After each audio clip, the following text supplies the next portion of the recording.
gentlemen. Welcome to the Connecticut Committee of Correspondence. As you know, Britain has been violating our rights, and today we will be writing letters to the colonies to encourage a revolution against the Crown. I think it would be most effective if we first listed the offenses Britain has made against us, how they have violated our liberty. It all began right after the French and Indian War, when Britain was in need of funds.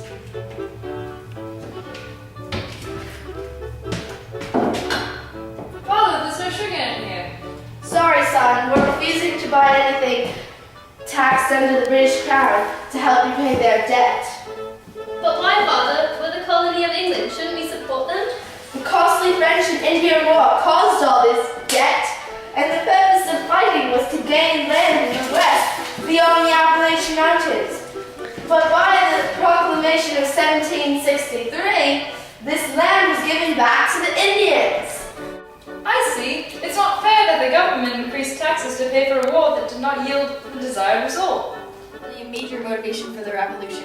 The Quartering Act was especially harsh because the soldiers took our jobs in a time of low employment. I clearly remember the discontent of the people when I lived in Boston.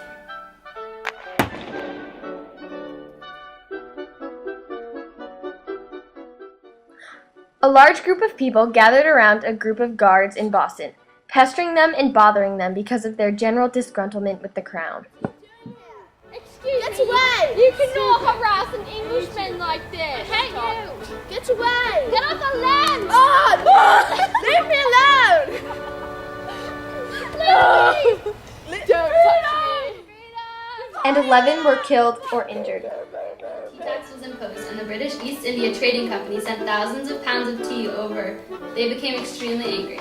Even though the price was reduced, the tax was still imposed to help benefit British economy.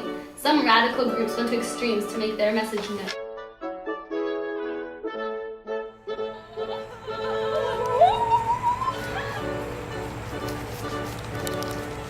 Liberty!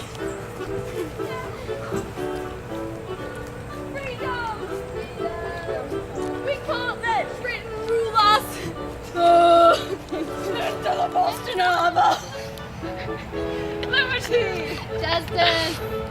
But unfortunately, after the Tea Party, England passed many new acts, the Intolerable Acts.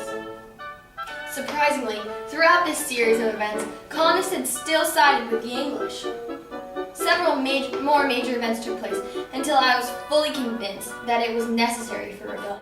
Yes, the defining event that made me realize a revolution was necessary was the Battle of Lexington and Concord. Yeah, I remember it clearly. I had signed up for a militia group up north.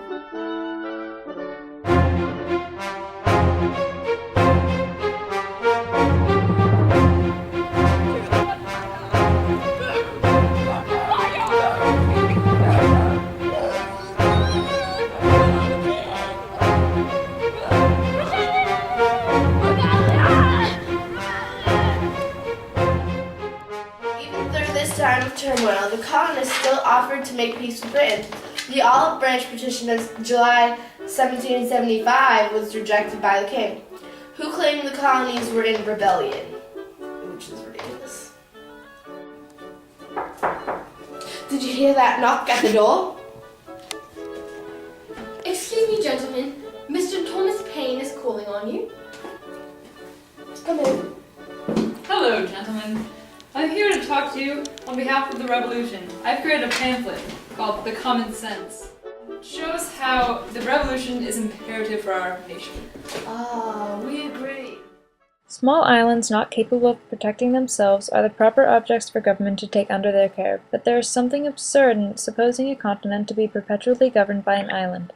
In no instance hath nature made the satellite larger than its primary planet, and as England and America with respect to each other reverse the common order of nature, it is evident that they belong to different systems, England to Europe and America to itself.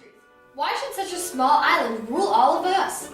Despite the large number of troops that England has hired to suppress us, we are the ones who have the morale, the spirit, and the determination to fight for our freedom. It's time for a revolution. We need our voices to be heard. Give me liberty or give me death.